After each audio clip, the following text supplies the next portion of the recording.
Então, pessoal, bom dia! Está começando mais uma aulinha aqui do Alicerce TV. E aqui na nossa turminha de hoje, no nosso grupinho do G1, nossa aula é de descoberta, a tão aguardada aula de descoberta, que a gente fica ansioso a semana toda para chegar à aula. E meu nome é Patrícia, para caso alguém não nos lembre ou esteja vendo hoje pela primeira vez. E o meu nome é Milena. Oi, pessoal! Bom dia para todo mundo, bem-vindos à aula. Então, pessoal, na nossa aulinha, hoje nós vamos aprender a arte e a música, a origem da música. Então, a gente vai ver que a música, ela é, como a gente já aprendeu nas nossas últimas aulas, a música, ela é uma forma de arte, ela é uma das subdivisões de arte, e a gente vai aprender a origem da música. E para isso nós vamos precisar de lápis de escrever, borracha, apontador, caderno e um excelente ouvido. Tá, pessoal? Mas antes disso, vamos para o nosso Mindfulness. Vamos lá, todo mundo. Relembrando que o Mindfulness é um exercício diário. E hoje vou precisar de vocês de olhos e ouvidos bem atentos cada dia mais. Por quê? Porque hoje a gente vai ouvir bastante música. Vai ser um dia muito divertido. Então, vamos lá. Todo mundo sentado. Pode ficar da maneira como vocês acharem melhor. Pode ficar com a cabeça para o alto, pode abaixar a cabeça. Porém, o olhinho tem que estar fechado, tá? Tomás, Cauã, Pedrinho, liga a câmera. Vamos lá, pessoal. Olhos e ouvidos bem atentos e olhinhos fechados, tá? Pode ficar na posição que vocês preferirem. Com a cabeça para o lado, com a cabeça para o alto, com a cabeça para baixo, à vontade. Hoje, nós vamos imaginar que nós estamos em cima das nuvens. Mas imagina, assim, uma nuvem que está no final de um grande arco-íris. O maior e mais colorido arco-íris que vocês já viram na vida de vocês. E imaginem que no final desse arco-íris, vocês encontraram toda a felicidade do mundo. Deixem-se contagiar por essa felicidade. Observem ao redor como esse lugar é bonito, como o arco-íris é lindo. Isso. Quando eu contar até 3, a gente vai puxar o ar pelo nariz e soltar pela boca. 1, 2, 3, puxando o ar pelo nariz, soltando pela boca. Quando vocês puxarem o ar, sintam o cheiro delicioso que vem do arco-íris e das flores ao redor. Mais uma vez, puxando o ar pelo nariz, soltando pela boca. Isso. Agora nós vamos abrir os nossos olhos e esticar a nossa mão lá no alto, para o nosso braço ficar do comprimento do arco-íris, bem grandão. Abre os braços para o lado. Isso. Estica o corpinho. Fecha um pouquinho, se espreguiça. Bota show preguiça, show preguiça, show preguiça. Vamos abrir os nossos olhos e vamos começar a nossa aula. Vocês se lembram do último conteúdo dessa matéria? Alguém aqui, por acaso, lembra do último conteúdo dessa matéria?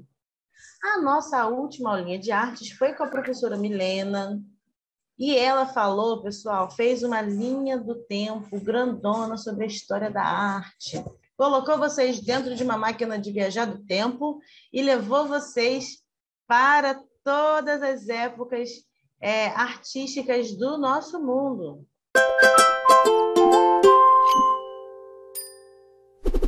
E hoje nós vamos pegar emprestado a máquina do tempo da professora Milena e vamos conhecer a origem da música. Vamos conhecer a arte enquanto música e vamos conhecer melhor sobre esse mundo. E aí, Pro, você quer ser quem? Tanto faz hoje. Tá bom. Bom dia, turma. Eu e a Ali estamos no Museu Nacional da Música, que fica em Lisboa, em Portugal. Isso mesmo, turma. Estamos aqui hoje para conhecer um pouco sobre música. Ali, você sabia que a música é um dos principais elementos da nossa cultura? Eu adoro música, Guima. Eu estava pesquisando o surgimento da música e descobri que na pré-história eles já faziam música. Jura, Guima? Que bacana! Vamos fazer uma viagem no tempo para conhecer melhor a origem da música, Ali? Excelente ideia, Guima. Vamos começar pelo Egito Antigo. Então, pessoal, bora lá. Ó, trouxe aqui para vocês umas informações sobre todas as épocas, tá? Trouxe foto, trouxe um fundo legal e, principalmente, eu trouxe uma música sobre cada época que vai passar. Professora Milena, cada momento que você quiser acrescentar alguma coisa, sinta-se livre. Lembrando que as músicas que eu trouxe aqui hoje são músicas que estudiosos acreditavam que tocavam naquela época, tá? Não foi gravado naquela época, porque antigamente não tinha como gravar a música, tá, pessoal? Mas muitas dessas músicas elas passaram de geração em geração pela tradição oral, pela conversa entre pais e filhos, pelas origens das famílias das pessoas, tá? Então, todas as músicas que a gente vai ouvir hoje é uma releitura do que era antigamente, é uma forma como as pessoas estudam e contam para a gente como era. Então, no Egito Antigo, pessoal, ainda em 4000 a.C., a música era muito presente, configurando um importante elemento religioso. Os egípcios consideravam que a forma de arte era uma invenção do deus Tut e um outro deus, o Osíris. E a atualizou como uma maneira para civilizar o mundo. A música era empregada de forma a complementar os ritos sagrados em torno da agricultura. E era de forma a complementar os rituais sagrados em torno das pessoas, né? Era farto na região os instrumentos utilizados como harpas, flautas, instrumento de percussão e a citarra, que é um instrumento de cordas derivadas da lira. Pessoal, eu tinha dado a musiquinha, mas eu tinha esquecido de transmitir o meu som para vocês. Então, eu vou colocar aqui de novo. A gente vai ouvir um pouquinho sobre a música e, ao mesmo tempo que a gente ouvir a musiquinha, a gente vai ter uma explicação. Vocês conseguem me ouvir bem ainda ou fica muito alta a música? Dá para ouvir? Ela tá boa? Eita. Mas olha um pouquinho como era. A gente consegue ouvir muitos instrumentos de percussão, né? Era como a gente imaginava que era antigamente. Então vamos imaginar que a gente está se teletransportando para o Egito Antigo. Ó.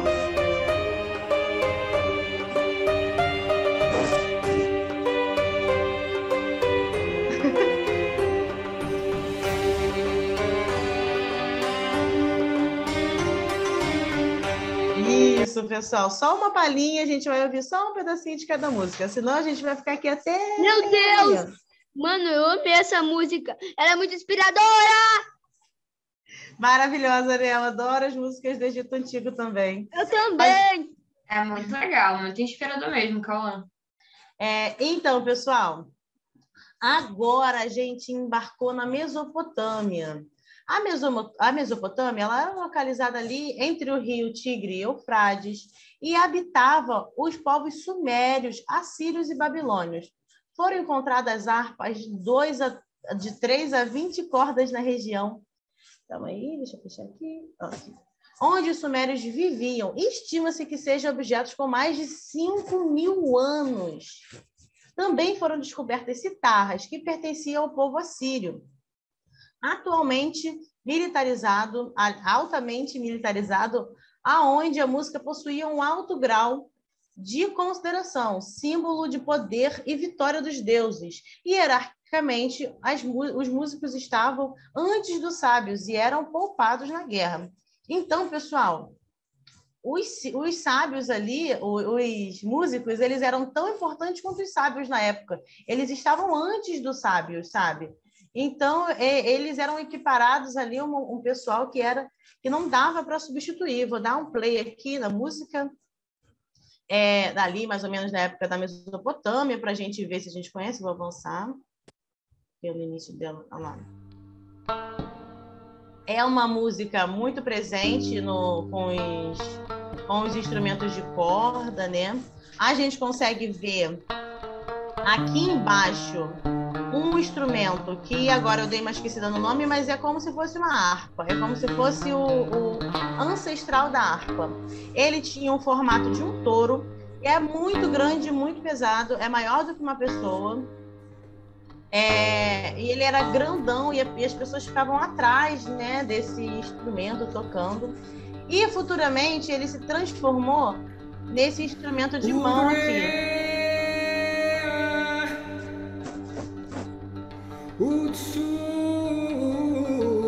Olha lá, pessoal.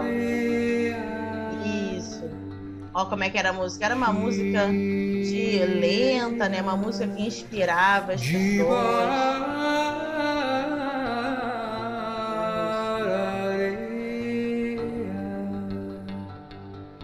Uma música mais calminha. Uma música que ajudava o pessoal a se concentrar antes da guerra. Uma música que ajudava as pessoas na volta da guerra também.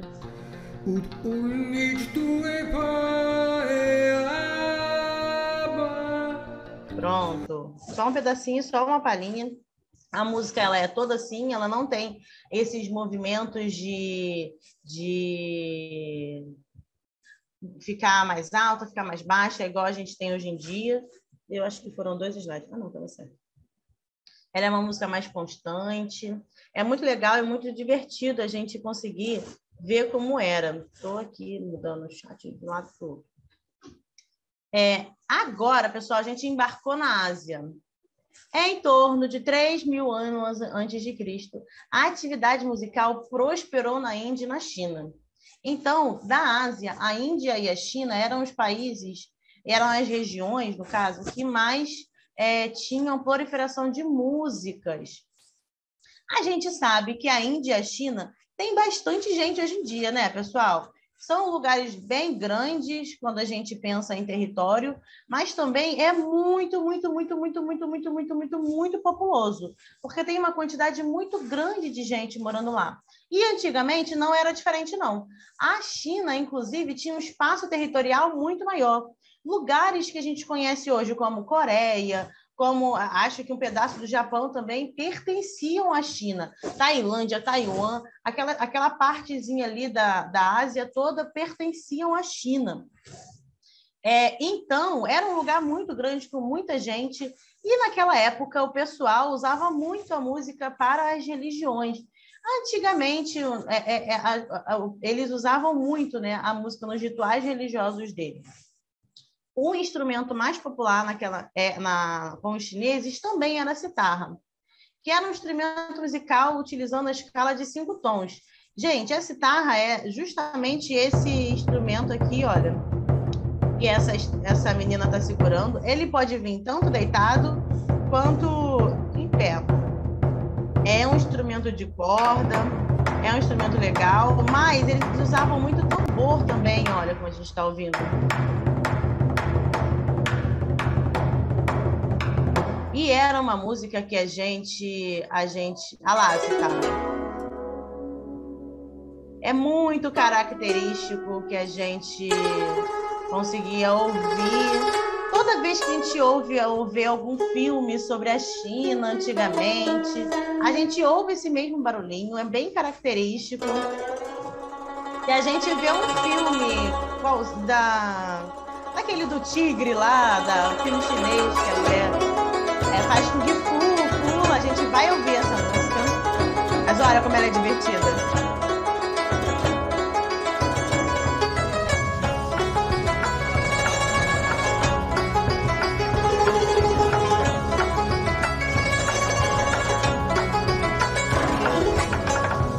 Maravilha, pessoal. Ó, elas podem vir numa versão animadíssima igual essa, pode vir numa versão mais calma, dependendo para que a música era usada na época, né?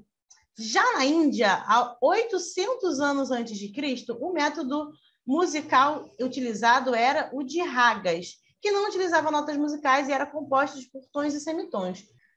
Pode falar, Aninha. Eu já vi um filme, eu acho que você estava falando lá que era Mimei. Ah, você já viu? E tem essa Não, música também? Só vi o trailer, acho que tem. Ah, tá. Hoje em dia, a cultura chinesa, a cultura asiática como um todo, está muito mais difundida do que quando eu e a professora Milena éramos crianças. Com o K-pop e com as músicas coreanas, com os dramas coreanos, a Ásia como um todo, né, tá mais difundida pelo mundo, o pop asiático, o pop chinês, o pop japonês. Então, hoje em dia, é mais fácil a gente encontrar esse tipo de coisa. E o que é muito bacana é que tanto os chineses quanto os coreanos e os japoneses fazem muito filmes e muitas novelas sobre temas passados. E então a gente consegue ver como era mais ou menos, porque a gente não estuda na escola história asiática, né? E quando estuda é uma coisa muito pequenininha, mas a gente nunca estuda aquelas eras de Joseon. Muito, gente, a história da China, ela é gigantesca. É um negócio enorme, enorme, enorme, enorme. E caso vocês tenham oportunidade, né, um dia de ver alguma coisa sobre isso, tenho certeza que vocês vão gostar muito, porque a mitologia chinesa ela é muito, muito rica. Quero fazer uma pergunta antes de da gente fazer a pausa do intervalo. Qual dessas músicas vocês já conheciam? Porque isso é uma coisa A da China. Tá, isso é uma coisa que eu fiquei muito surpresa quando eu fiz essa aula, porque eu conhecia várias dessas músicas. Então, a gente fez uma trajetória ali. Algumas eu não conhecia, como a música da Mesopotâmia. Eu, de verdade, não fazia ideia de como era a música na época da Mesopotâmia. A gente vai ver a música na época da Grécia Antiga. Eu também não fazia ideia de como era a música da Grécia Antiga, porque quando eu via Percy Jackson, eles ouviam pop. Então, não passaram o Percy Jackson não conseguiu passar essa informação para mim. Então, assim, várias das músicas que a gente ouviu ali agora, eu já conhecia, porque eu já vi em um filme, eu já vi em algum seriado de televisão. Vamos começar pela Ana Mirella.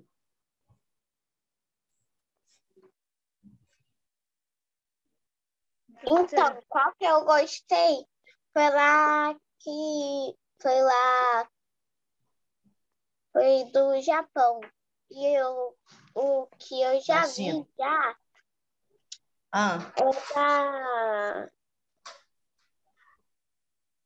da pirâmide, eu não sei o nome. Música do Egito Antigo. É. Vamos passar agora para o Tomás. Eu conheci essa. Calma aí, Pedro, que os meninos, a gente tem uma fila, tá? Pode falar, Tomás. Eu conheci a da China, que sempre que eu apareço nessa música aí da China, eu, penso em Kung Fu Panda. Eu ia falar isso agora. Essa musiquinha que a gente tocou aqui é muito Kung Fu Panda. Sim, lembra antes da batalha? Os tambores, eu acho que até aparece no Kung Fu Panda 2, né? Quando ele está subindo lá aquele templo. Então, pessoal, os filmes chineses, hoje em dia, a gente tem muito mais referência de música, muito mais referência sobre a cultura chinesa, algumas referências que a gente nem lembra, que a gente acaba esquecendo. Maravilha, Tomás. E o outro que eu sabia era do Egito Antigo, que eu acho que eu vi também no filme Moisés. Ah, é verdade, é verdade. A referência de filme que eu tenho sobre a música do Egito Antigo também é uma história bíblica. Eu só nunca consigo me lembrar, mas eu acho que é Moisés. Daquele desenho do menino. A história do Moisés, propriamente dito, mas a versão desenho. Vocês já viram? A versão de desenho do Moisés, aquela bem É clássica. o Príncipe do Egito, o nome. Isso, o Príncipe do Egito. Mas é a história de Moisés. É a história de É. Moisés, o nome é Príncipe do Egito. Eu vi É o meu desenho apenas favorito. umas 84 vezes, quando eu eu era também. criança. Eu vejo até hoje, porque sempre passa no final do ano. Ai, é muito legal, gente. É muito legal. Gente, eu acho brilhante, brilhante. É o meu desenho favorito. Eu sou muito apaixonada. E quando eu era pequena, eu achava que era um mega suspense, um negócio assim, muito. Até hoje, às vezes, eu acho um pouco. Mas é muito legal, gente, muito legal. E nesse filme está predominante várias músicas do Egito Antigo. Várias. Muito bem lembrado, Tomás. Agora, Letícia. Eu não conhecia nenhum. Nenhuma, Letícia? Então tudo para você foi novidade? Uhum. E qual dessas você mais gostou? Da segunda, eu acho. Ah, da Mesopotâmia. A Mesopotâmia é muito legal também. Eu até salvei essa música para eu ouvir depois, com mais calma. É uma música que passa tranquilidade para gente. Manda no grupo. Vou mandar no grupo, pode deixar. Eu fiquei muito feliz ouvindo essa música da Mesopotâmia, porque eu nunca nem tinha parado para imaginar como era o povo assírio, como eles lidavam com a música. Antes de conhecer essa aulinha, antes de estudar para fazer essa aulinha, eu também não sabia nada sobre música na Mesopotâmia. E para mim foi uma boa descoberta, uma feliz descoberta. São várias músicas aí que eu vou adicionar na minha playlist para a gente poder, né? Para eu poder conhecer mais e ouvir mais. Agora, Letícia, você levantou a mão de novo. Ainda está na sua vez de falar. Você quer completar? Não, esqueci de abaixar. Eu abaixei. Tá bom. Tá bom. Agora, Ana Mirella.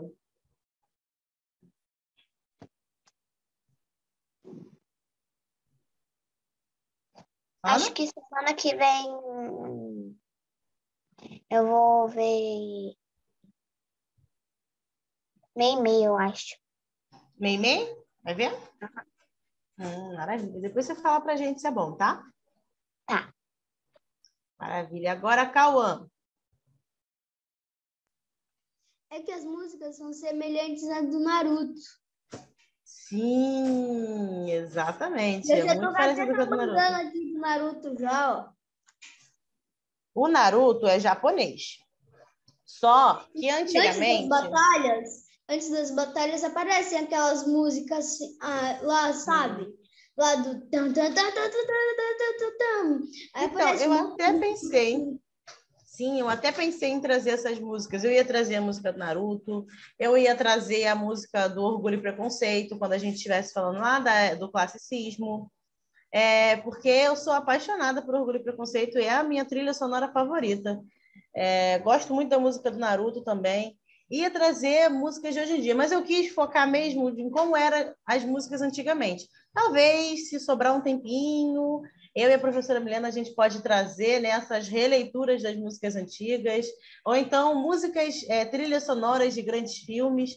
A gente tem aqui, pessoal, umas 15 sprints só se a gente for falar de música. Né? A gente vai ficar aqui para sempre. Porque eu, particularmente, amo música de desenho, amo música de filme. Eu também. Sim, é maravilhoso, é maravilhoso. E o Naruto, especificamente, a gente consegue ver que na Ásia era muito predominante o som do tambor, né? Porque no Naruto, o início é aquele tambor. Não vou fazer a vergonha de tentar fazer a sonoplastia da abertura do Naruto. Porém, olha lá, muito melhor que eu. Eu sou péssima em sonoplastia, gente. Para quem não sabe, sonoplastia é esse som, da gente fazer um som para imitar um outro som, tá? Para quem não sabia, isso é sonoplastia. Quando a gente faz esses sons para conseguir se comunicar. Enfim, maravilhoso. E é muito bom a gente ver também que o tambor ele pode tanto representar uma animação ou uma batalha, uma luta. Porque em Naruto, toda vez que aparece aquela musiquinha é porque ele vai lutar, né? Antes de uma cena de guerra, uma cena de luta lá, que ele está lá com outros ninjas, aparece a musiquinha e é muito marcante. Maravilhoso, Cauã. Muito bom você trazer sobre o Naruto, o nosso naruteiro oficial, o nosso maior otaku da sala. Vou falar. Hã? O Naruto real tá aqui comigo. O Naruto real tá com você? Aqui Ah, que susto! Aqui, Pensei ó. que ele ia estar com a raposa de 9 caudas aí. Ah, é o Naruto e o Sasuke lá atrás. Que Todo mundo maravilha, aqui, que ó. camisa bonita. E do A lado tem a Sakura. Sakura? Tem a Sakura. O Kakashi Muito tá aqui lindo, comigo. Cauã, muito lindo. Caramba, que camisa bonita, Cauã. Tem a equipe 9 Caraca. toda. Tá todo mundo aqui. Caramba, que relíquia, hein? Porque Vamos hoje dar em dia ninguém sorte tem mais hoje. junto. Olha, acho que até com um pouquinho de inveja que ela queria uma coisa igual a sua. Queria mesmo. Admito que queria, só que as pessoas acham que hoje em dia, na minha idade, não é tão adulto usar esse tipo de roupa. Mas fazer o quê, não é mesmo? Talvez eu saia Que por aí e compre uma absurdo, camisa gente. igual do Cauã só para poder realizar o meu sonho. Adultos Quem também é gostam de bandana desenhos do e de Naruto, camisas né? de desenho, gente. Olha que Eu absurdo. pedi um casaco do Naruto de bandana presente de também. Natal, já tem 3 anos e até hoje ninguém nunca me deu. Acho que eu vou ter que ser obrigada a comprar para mim mesmo. Essa é a pior Quem parte de ser queria ter adulto. essa bandana aqui também, né? Quem queria ter essa bandana? Eu tenho um quadro dessa bandana. Um quadro eu tenho, que é com todas as bandanas Sério? da Akatsuki. É, um quadro eu tenho. Isso aí ainda me permitem ter. Mas ele está embalado numa caixa. Quando eu desembalar, eu mostro para você. Professora, É, pode falar, Aninha. a minha amiga de 11 anos, que era minha vizinha, agora não é mais, eu tenho o WhatsApp dela. Então, ela tem uma blusa da Akatsuki. Ah, que maravilha. Eu só iria falar que falando em Naruto, eu tenho 2 jogos do Naruto no meu videogame. Nossa senhora, essa turma é viciada em Naruto, pro. Se você tá peixinho fora d'água, tem que sentar, maratonar Naruto para conseguir entender a conversa desses alunos.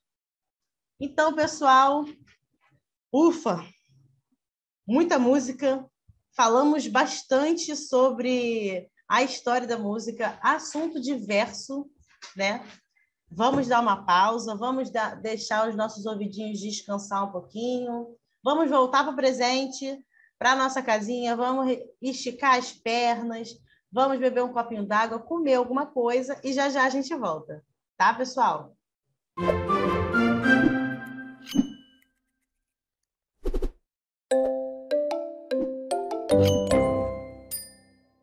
E aí, pessoal?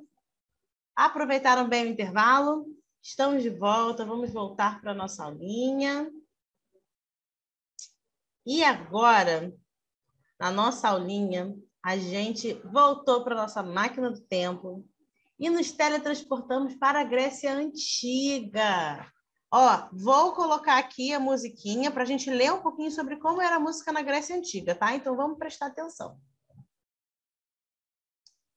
Ó, podemos observar que a cultura musical na Grécia Antiga funcionava como uma espécie de elo entre os homens e as divindades. Tanto que a palavra música provém do termo grego musique, que significa a arte das musas, e inspirava as ciências e as artes. As musas também, pessoal, podiam ser mulheres humanas que ficavam lá nos templos dos deuses e tocavam músicas e representavam as divindades. Todo mundo está ouvindo a música? Maravilha.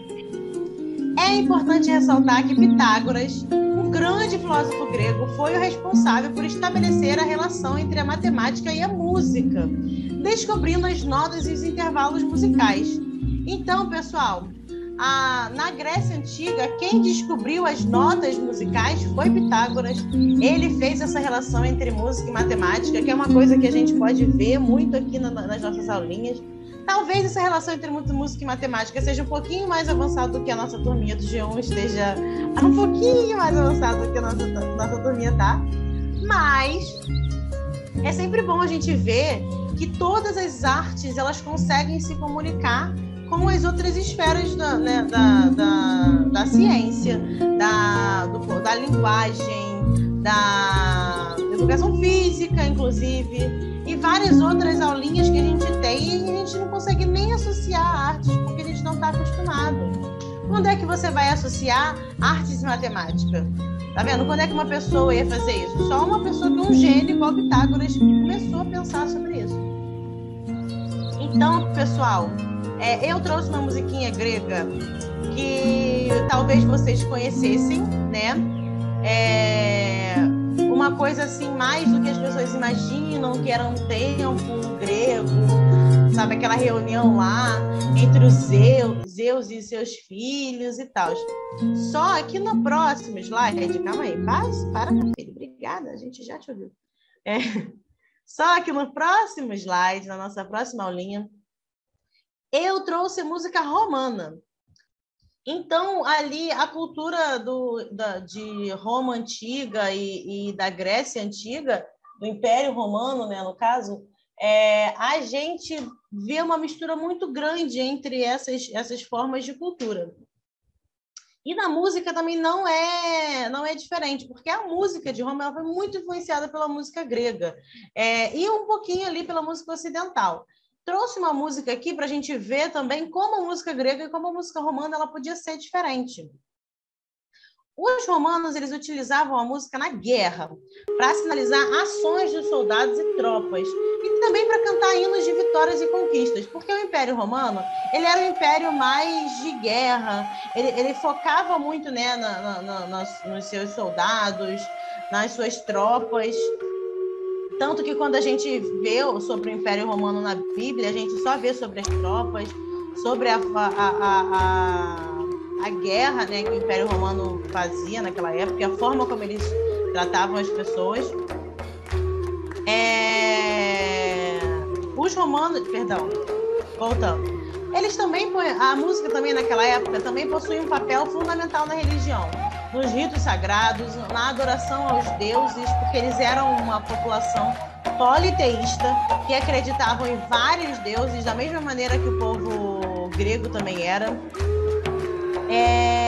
E da mesma maneira como no Egito, onde os egípcios acreditavam na origem divina da música, os gregos eles também acreditavam. Então, era muito parecido. Eles acreditavam que a música era uma coisa mandada pelos deuses para a sociedade conseguir se equilibrar e que os deuses enviaram a música para as pessoas para que as pessoas pudessem se contemplar com a música, né?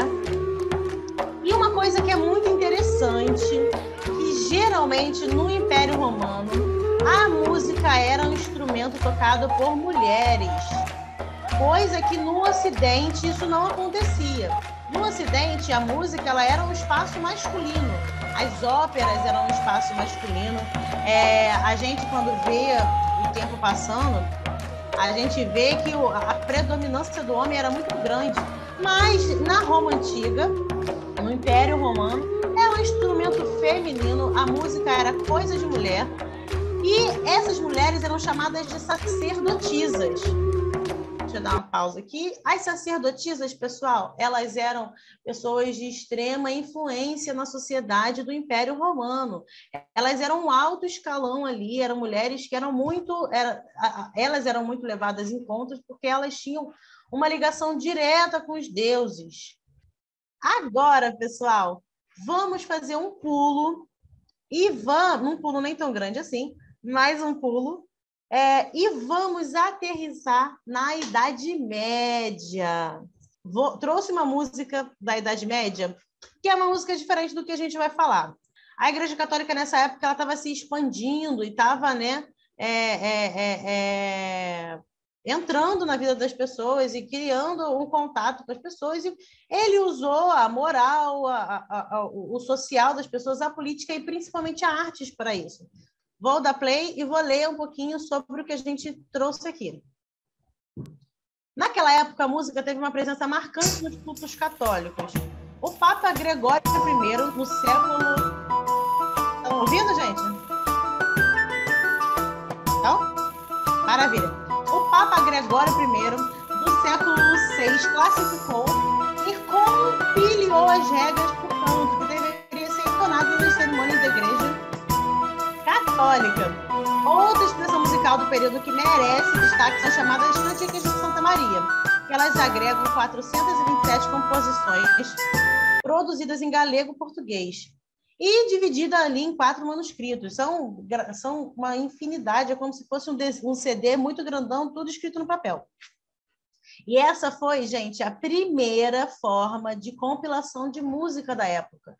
Então, a Igreja Católica, além de começar a fazer compilações de música, que hoje a gente entende como um álbum musical, ela também foi responsável, um monge católico, na verdade, criou as pautas musicais, aquelas pautas de 5 linhas que a gente está acostumado a ver, esses desenhozinhos que a gente entende como pauta musical, foi criado por um monge católico, né? O Guido de Arezzo. Não sei se eu estou falando certo, porque o nome dele é italiano.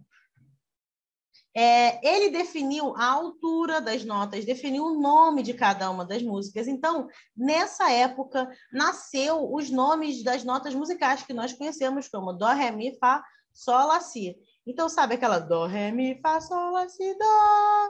Então, nada afinada, mas foi nessa época que a gente conheceu essa forma, né, de notas. Então, foi criado, para vocês terem noção da importância da Igreja Católica nessa época.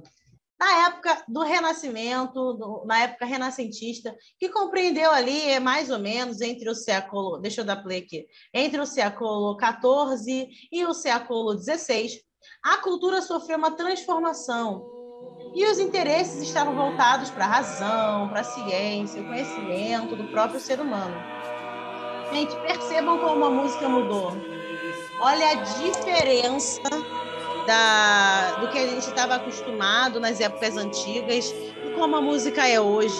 Olha como ela é mais trabalhada, olha como ela mudou completamente.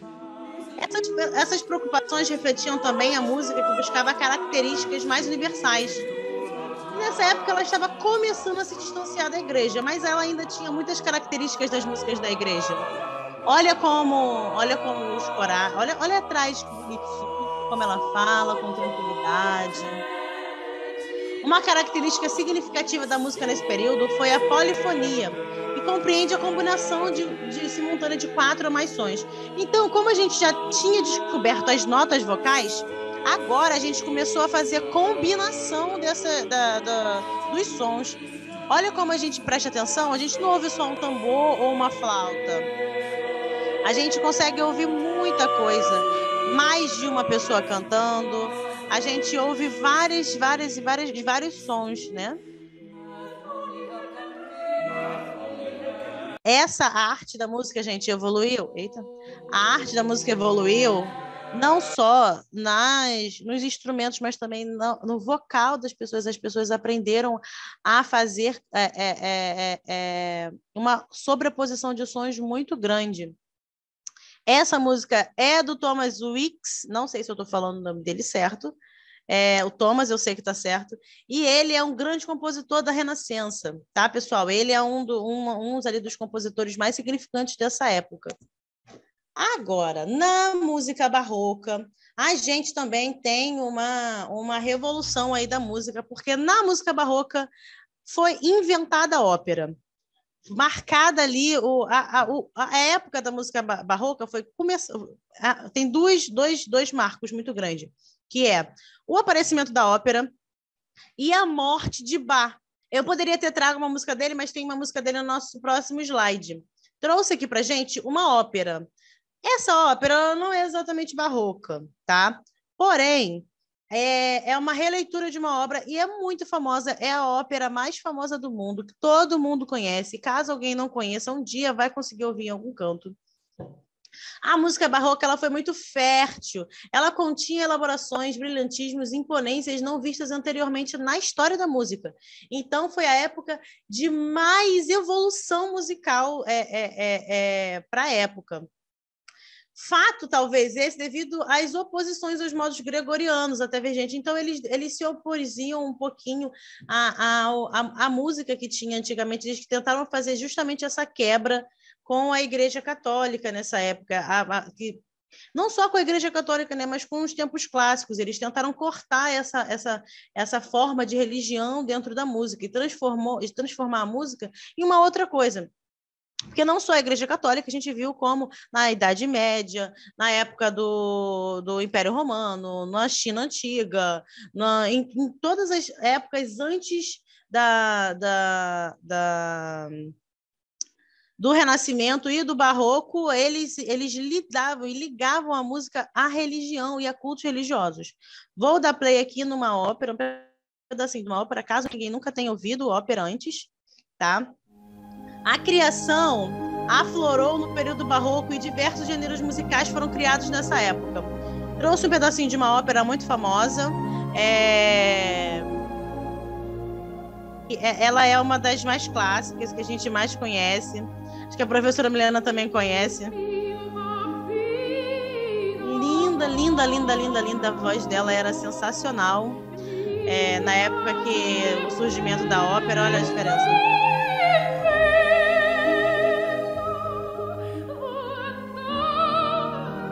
Gente, olha a diferença da potência vocal que ela alcança. Olha a diferença da forma de cantar. Eram canções mais carregadas em emoção. Elas colocavam como se estivessem colocando a alma. No período barroco começou a se implementar as emoções marcantes na música, né? Isso ficou mais claro. Ah, Letícia, gostou, né? Vou dar uma pausa.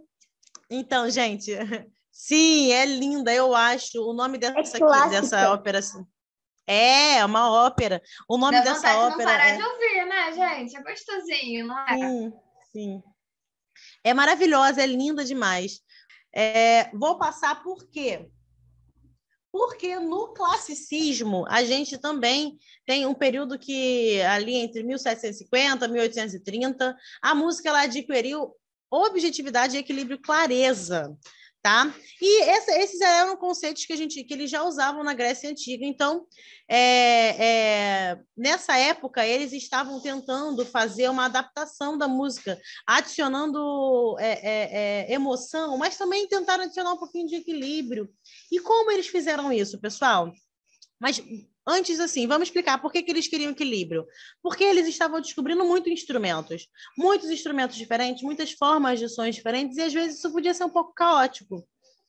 E no classicismo, eles tentaram equilibrar essa forma de música, né? Vou dar play aqui da Quinta Sinfonia do Beethoven. É uma das mais famosas, eu acho que todo mundo já conhece.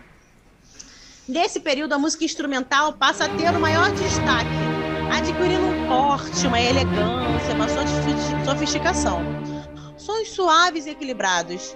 Nesse período, criou-se ainda a sonata, os espetáculos de ópera passaram a ter um brilho maior. Então, olha só a diferença de uma ópera só cantada e com uma orquestra sinfônica. Tá vendo? As orquestras, elas se desenhavam e passavam a ter grandes relevâncias na sociedade nessa época. Os artistas dessa época que mais se destacavam eram o Haydn, o Mozart e o Beethoven. Essa daí é sobre o Beethoven. Deve ser a ópera mais tocada no mundo até hoje. E é a Quinta Sinfonia do Beethoven.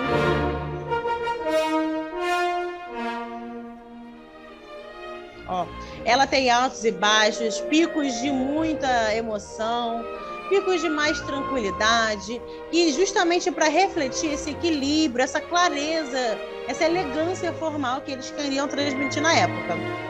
Pausa, que a gente ainda tem mais um pouquinho para assistir. Calma. Você vai ter a música de hoje? Tem uma música que é mais ou menos próximo de hoje, tá? Ó, vou deixar vocês falarem daqui a pouquinho, tá? Por quê? Porque a gente tem... períodos mais próximos, que é o classicismo e o romantismo. E o classicismo e o romantismo, eles são mais próximos ali em questão musical. Por quê? Porque o movimento cultural que surgiu na Europa no século XIX foi o romantismo e foi uma febre. A gente viu obras romantistas na nossa última aula. A professora Milena trouxe muito sobre o romantismo. E na música não foi diferente. Vou dar play aqui numa obra de Chopin. A música, ela tinha uma qualidade como fluidez, era a primavera da música, e aqui no romantismo é que foi implementada o vigor emocional que a gente conhece hoje na música. Essa forma de música para transmitir emoção, propriamente dito, foi criado no romantismo, foi implementado no romantismo, na verdade. Diferente da música no classicismo, que buscava mais um equilíbrio, no romantismo a música buscava uma liberdade. Era uma coisa mais solta, mais livre mesmo, era uma música com muitas idas e vindas, não tinha aquela coisa elegante.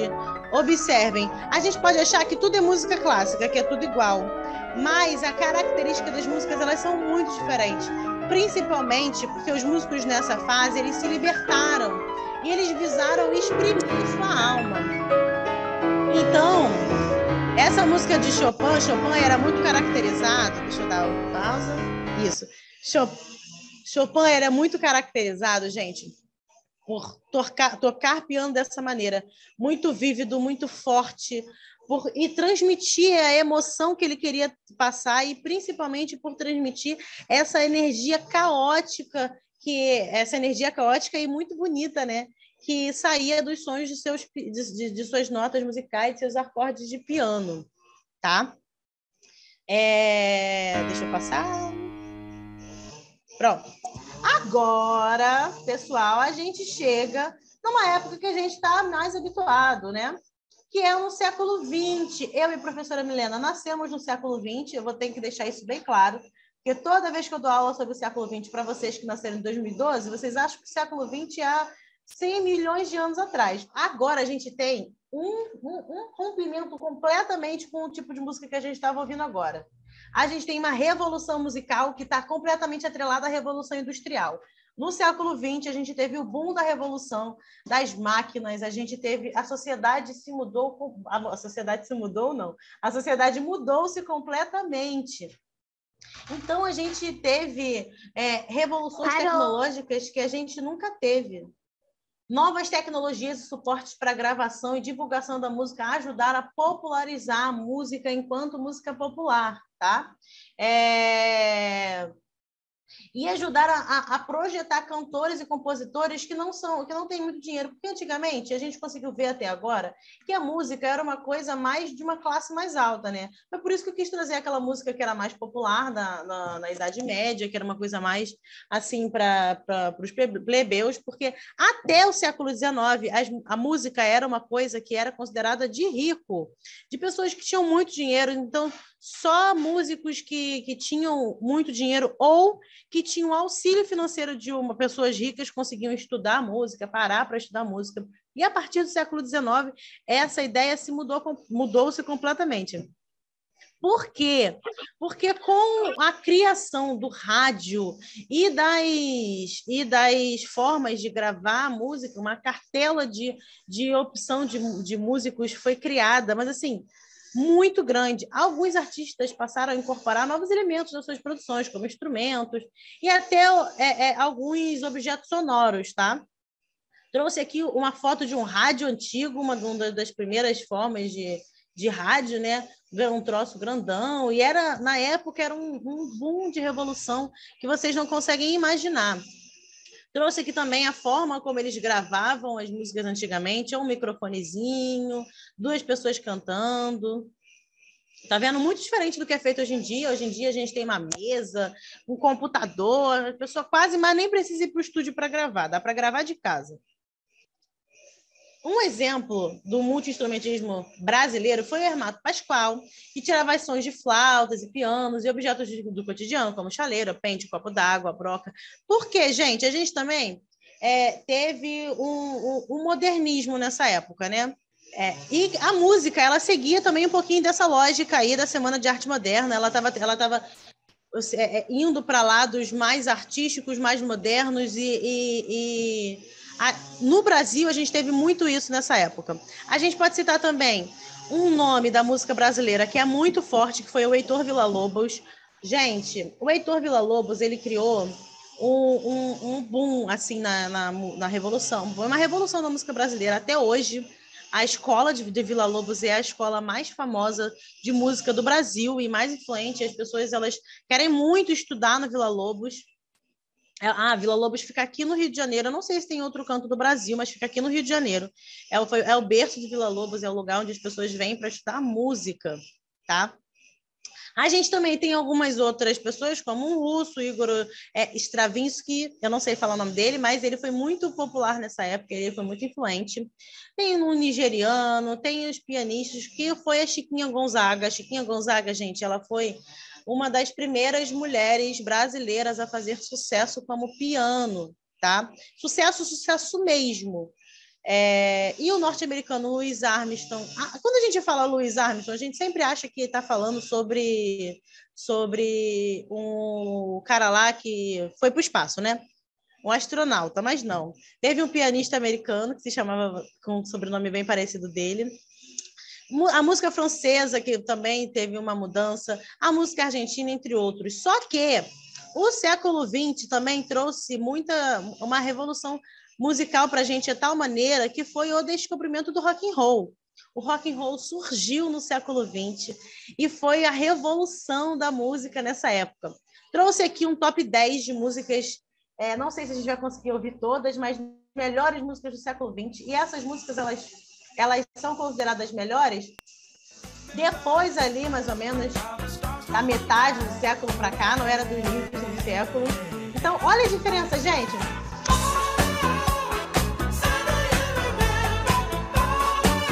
Olha o tipo de música diferente que começou a se produzir no século XX. Música mais animada, uma música de discoteca, uma música bem futurista, voltada assim para uma mudança social. Olha lá a presença do rock.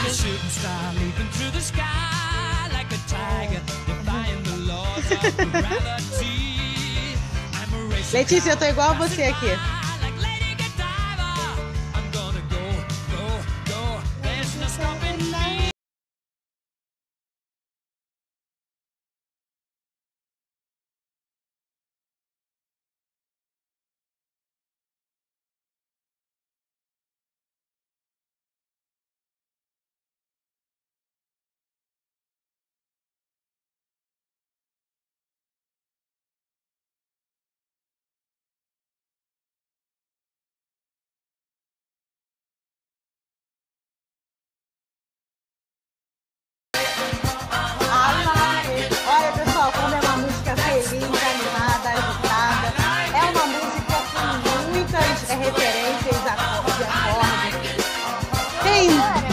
Vocal, tem guitarra, tem bateria, tem uma diferença, uma pluralidade infinita de formas musicais.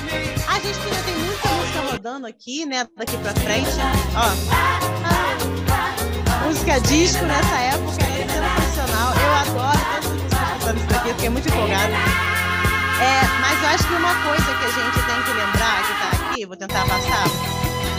Rock não. Lá. Gente, é impossível falar de música do século XIX sem falar de Michael Jackson. Deixa eu até voltar um pouco. Professora. Olha lá.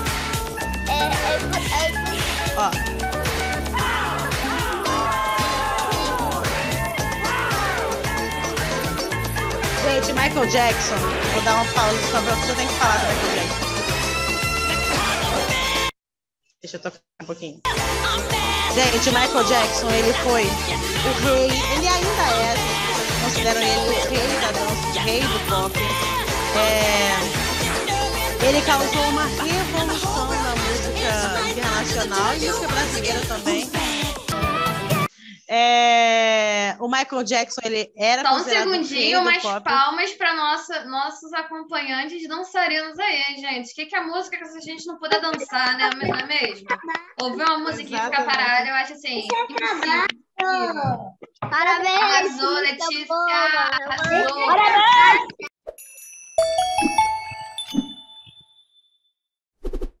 E aí, pessoal, agora, depois dessa nossa aulinha mega divertida, você ficou com alguma dúvida? Você conhece algum instrumento que foi tocado aqui? Alguma opção musical? Pode falar para a gente também qual foi o estilo musical que você mais gostou de conhecer na nossa aulinha, ou se tinha algum que você nunca nem tinha ouvido falar. Manda lá nas nossas redes sociais, marca a gente, @alicerceedu. A gente está no Facebook, no Twitter e no Instagram. A gente vai adorar a sua interação lá, tá, pessoal? E agora, na nossa aulinha de hoje, a gente fica por aqui. Nós nos vemos na nossa próxima aula. Vamos descansar, vamos relaxar. Tchauzinho, gente! Vamos lá, pessoal, ligando a câmera. Tchauzinho, pessoal!